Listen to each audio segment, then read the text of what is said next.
नमस्कार। आज हमारे देश में जिस प्रकार से डिवोर्स के मुकदमों की संख्या न्यायालयों में बढ़ती जा रही है, उसे देखते हुए हमें यह कोशिश करनी चाहिए कि ऐसे मुकदमों की संख्या न्यायालयों में कम से कम पहुँचे। और इसके लिए लीगल नोटिस एक बहुत अच्छा तरीका हो सकता है कि कोई भी मुकदमा दाखिल करने के पहले एक लीगल नोटिस अपने अधिवक्ता के जरिए अवश्य भिजवाया जाए, ताकि मामले को सुलझाने के लिए न्यायालय के बाहर एक अवसर प्राप्त हो सके और उन विवादों का कारण लिखित रूप से पता चल सके कि आखिर विवाद का कारण क्या है और अगला पक्ष क्या चाहता है।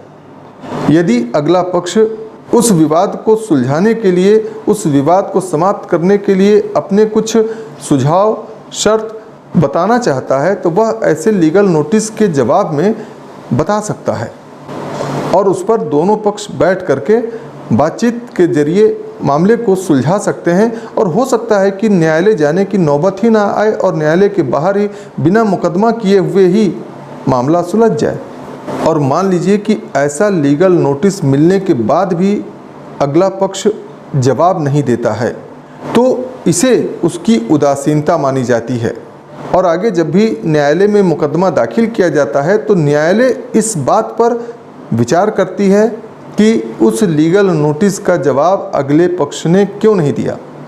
और इससे न्यायालय को यह निष्कर्ष निकालने में आसानी होता है कि अगला पक्ष उस रिश्ते के प्रति उदासीन है। ऐसा ही एक मामला राजस्थान उच्च न्यायालय के समक्ष आया था, शिमला देवी बनाम कुलदीप शर्मा के मामले में।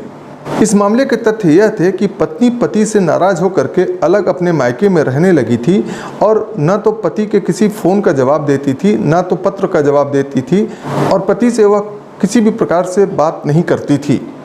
इस बात से परेशान होकर के पति ने मुकदमा करने के पहले एक लीगल नोटिस अपने अधिवक्ता के जरिए भिजवाया था, लेकिन उस लीगल नोटिस का जवाब देना भी पत्नी ने मुनासिब नहीं समझा और उसका कोई जवाब नहीं दिया।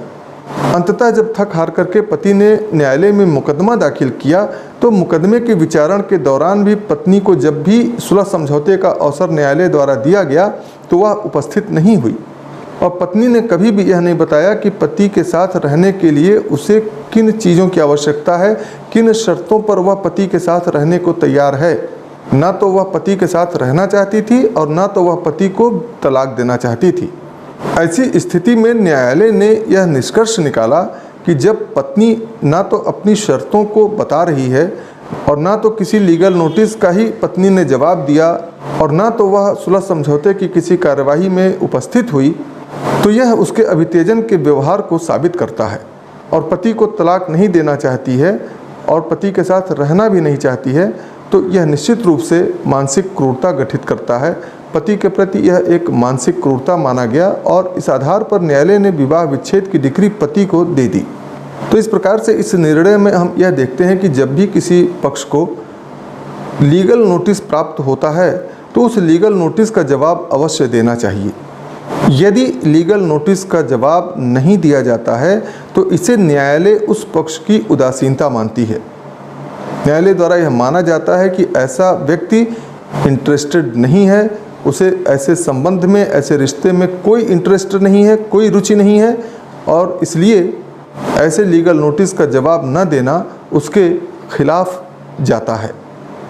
तो ये थी लीगल नोटिस का जवाब न दिए जाने के संबंध में न्यायालय द्वारा दिए गए निर्णय की संक्षिप्त जानकारी।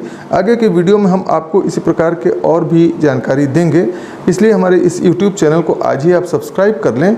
और इस वीडियो में दी गई जानकारी यदि आपको अच्छी लगी हो तो इसे लाइक करें और ज़्यादा से ज़्यादा शेयर करना ना भूलें। धन्यवाद।